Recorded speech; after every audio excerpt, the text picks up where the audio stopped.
Assalamualaikum warahmatullahi wabarakatuh. Perkenalkan, namaku Marcelina Angel Wayudianti, biasa dipanggil Angel.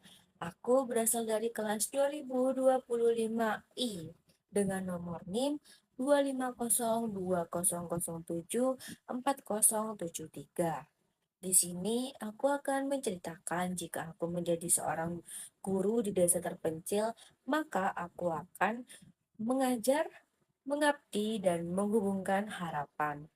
Yuk, dengar dan simak ceritaku jika aku menjadi seorang guru di desa terpencil ya. Nah, sebelum kalian mendengarkan ceritaku tentang jika aku menjadi guru di daerah terpencil, aku di sini membawa alat peraga yang berupa infografis seperti ini. Yang di dalam infografis tersebut memuat tiga aspek penting tentang cerita yang aku bacakan kali ini. Yang pertama yaitu ada latar dan data, yang kedua ada aksi dan peran, yang ketiga ada refleksi dan pesan informatif. Jika aku menjadi guru di daerah terpencil, aku ingin menjadi guru yang tidak hanya mengajar, tetapi juga membawa perubahan. Aku berasal dari kota, tempat di mana akses pendidikan begitu mudah dan fasilitas lengkap.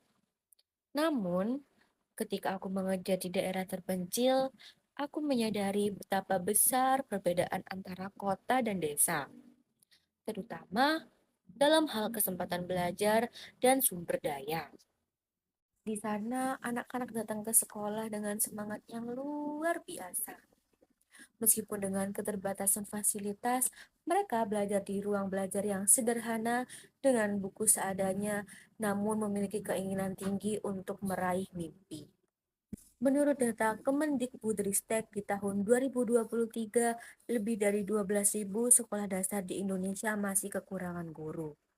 Data itu membuatku sadar betapa berharganya peran seorang guru di pelosok negeri. Sebagai guru yang berasal dari kota, aku ingin menjadi jembatan penghubung antara kota dan desa. Aku akan menyalurkan berbagai informasi dan beasiswa dari kota untuk siswa-siswi di desa agar mereka bisa mendapat kesempatan belajar yang sama. Aku juga akan membuka kelas daring, mengirimkan buku bacaan, dan mengajak teman-teman di kota untuk berbagi ilmu serta pengalaman. Selain itu,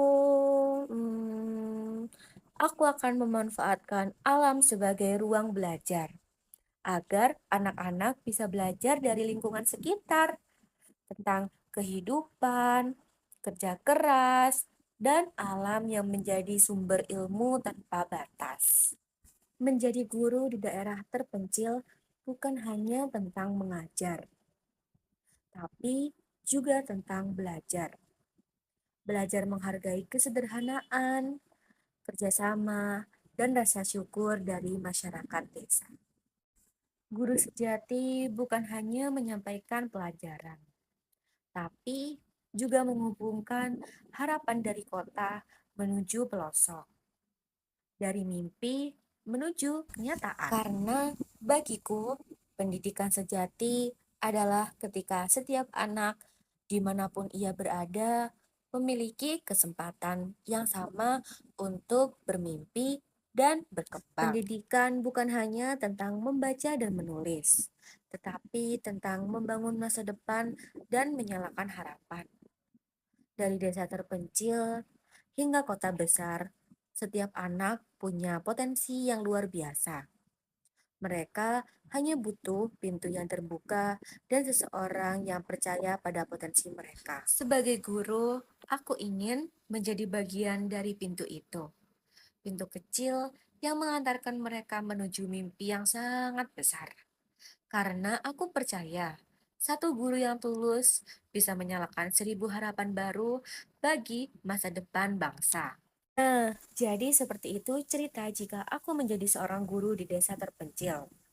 Sebelum menutup cerita ini, aku mempunyai satu pantun untuk kalian semua. Langkah kecil di tanah sederhana, takkan surut meski rintangan datang, karena guru sejati percaya dari desalah masa depan gemilang. Yeay! Terima kasih sudah mendengarkan cerita saya. Kurang lebihnya saya memohon maaf yang sebesar-besarnya. Wassalamualaikum warahmatullahi wabarakatuh. Bye bye.